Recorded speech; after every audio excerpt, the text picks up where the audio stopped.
Sudah lama sekali saya tidak mantau dunia perpolitikan. Ini menjelang hari pelantikan Pak Prabowo Subianto tanggal 20 Oktober nanti. Nah, kita harus pantau, saudara. Ya, kita harus pantau. Sekali ya kita bahas politik, sekali kita bahas nasab. Karena politik pun jangan sampai kita lupakan. Kita harus kawal pemerintahan Prabowo Gibran ke depan. Ya, jangan sampai nih Rizik terus mendekat, kita itu abai. Padahal Rizik dan kawan-kawan sedang berusaha dan berupaya untuk kemudian diakomodir oleh pemerintahan Prabowo Gibran. Itu ya. Itu jangan sampai kita terlalu terlena. Mereka sudah pasang strategi jitu untuk mendekat kepada pemerintahan. Nah, hasil nantinya potensi untuk kemudian pemerintah tidak mengakomodir kepentingan-kepentingan polemik nasab ini kan bisa saja terjadi.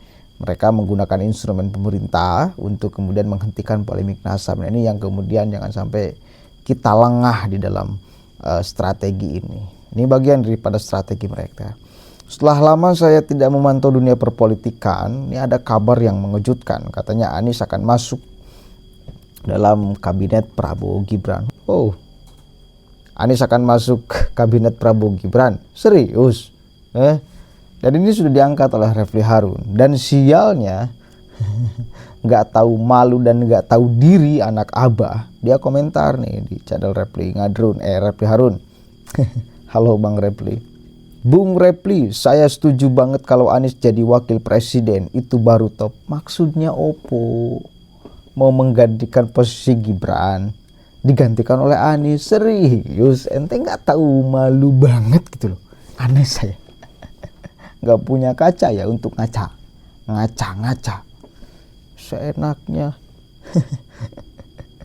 Lalu ada lagi yang komentar nih,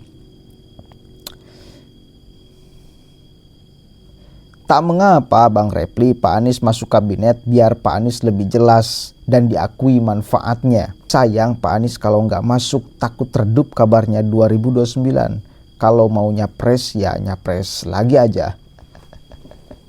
Ini anak abah bener-bener nih, tak tahu malu.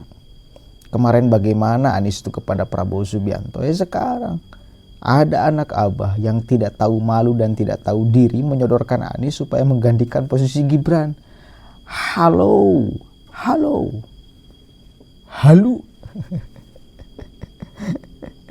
Coba kita baca beritanya nih. Aduh, apakah benar ini? Tapi rasa-rasanya nggak mungkin. Tapi oke lah. Di dunia politik kita pakai argumen, tidak ada yang tidak mungkin. Beredar kabar Anies Baswedan masuk kabinet Prabowo Gibran dari Suara Nasional. Saat ini beredar kabar Anies Baswedan masuk kabinet Prabowo Gibran. Raka Buming Raka. Kabar Anies masuk kabinet untuk merangkul dan bagian dari rekonsiliasi nasional. Wah. Apakah harus semerangkul itu, Pak? Ada komunikasi tim Prabowo dengan Anies tapi tidak membahas masalah kabinet. Kata orang dekat Anies yang tidak mau disebutkan namanya kepada redaksi Suara Nasional. Menurut sumber tersebut, selama ini belum ada info yang cukup valid Anies masuk kabinet Prabowo Gibran. Info Anies masuk kabinet yang beredar di medsos bisa saja tes ombak katanya. Oh, untuk ngecek bagaimana respon para anak abah itu ya. Kemarin sudah saling serang antara anak abah dengan anak abah. Anak abah yang ikut Anies, anak abah yang di PKS. Ribut kan. Sedangkan Ketua Umum Anies Baswedan Republik Indonesia, ABRI, udah ada lagi nih. Ketua Umum Anies Baswedan Republik Indonesia. Oh, ada lagi ya komunitas baru, Anies Baswedan Republik Indonesia. Ada aja. Syifa Indriani mengaku mendapat kabar Anies masuk kabinet Prabowo Gibran. Ngantuk baca Anies bawaannya. Seminggu yang lalu saya mendengar kabar Pak Anies masuk kabinet Prabowo Gibran, ungkapnya. Sebagai relawan Anies, Syifa tidak mempermasalahkan mantan gubernur Jakarta itu masuk kabinet Prabowo Gibran. Membangun bangsa itu harus melibatkan semua pihak. Setelah Pilpres selesai, semua bersatu untuk bangsa dan negara. Apa isi pelak? Tae. Jangan sampai Pak Prabowo tergoda, terayu oleh rayuan gombal mereka, Pak. Bapak tanpa Anies akan lebih sehat. Bapak tanpa Anies, pemerintahan tanpa Anies akan lebih hebat, akan lebih maju, akan lebih berwibawa. Begitu Pak ya. Apalagi istana tanpa Rizik Syihab itu akan lebih keren. Apalagi istana tanpa kelompok 212 itu akan tambah hebat. Jadi jangan sampai terayu, tergoda. Sekarang itu banyak pihak-pihak yang kemarin kalah, yang tersakiti, mencoba untuk memecah belah Pak Prabowo dengan Pak Jokowi. Dan sekarang isu pupu papa gila-gilaan dipropagandakan. Itu akun Gibran, akun Gibran, akun Gibran, dan lain sebagainya. Berulang-ulang saya katakan kalau memang itu adalah akun Gibran.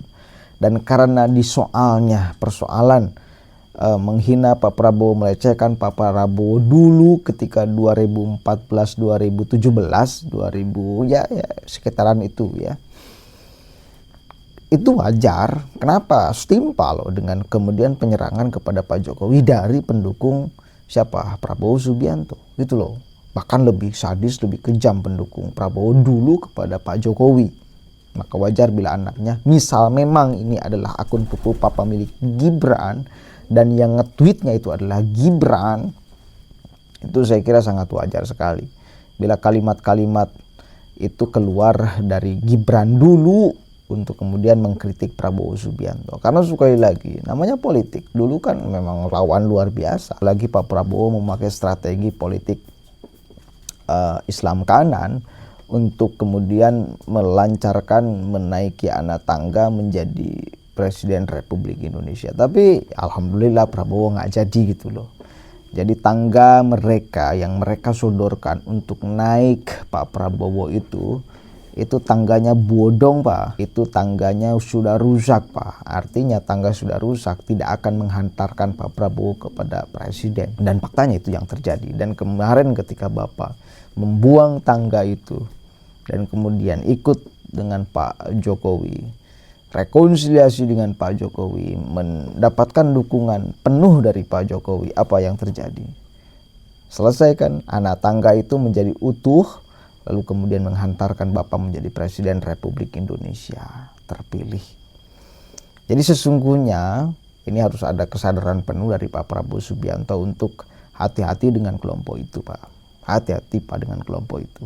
Tak ada mereka menyodorkan tangga untuk Bapak menjadi presiden. Menyodorkan pernah mereka kepada Bapak untuk jadi presiden, tapi kan gagal. Ya artinya sekali lagi tangga yang mereka sodorkan untuk Bapak itu kemudian naik, itu ya tangganya yaitu tangganya sudah sangat rusak. Merasa bagus, merasa akan menghantarkan Bapak kepada presiden, ternyata malah merungkadkan citra Bapak yang sebagai seorang mantan militer. Begitu ya. Hati-hati Pak, jangan terayu dan tergoda. Mereka kalau masuk dalam kabinet Bapak itu adalah di dalam daging Pak. Gitu ya Pak, salam hormat dari kita yang mencoblos Bapak. Gitu ya, mudah-mudahan ada manfaatnya. Assalamualaikum warahmatullahi wabarakatuh.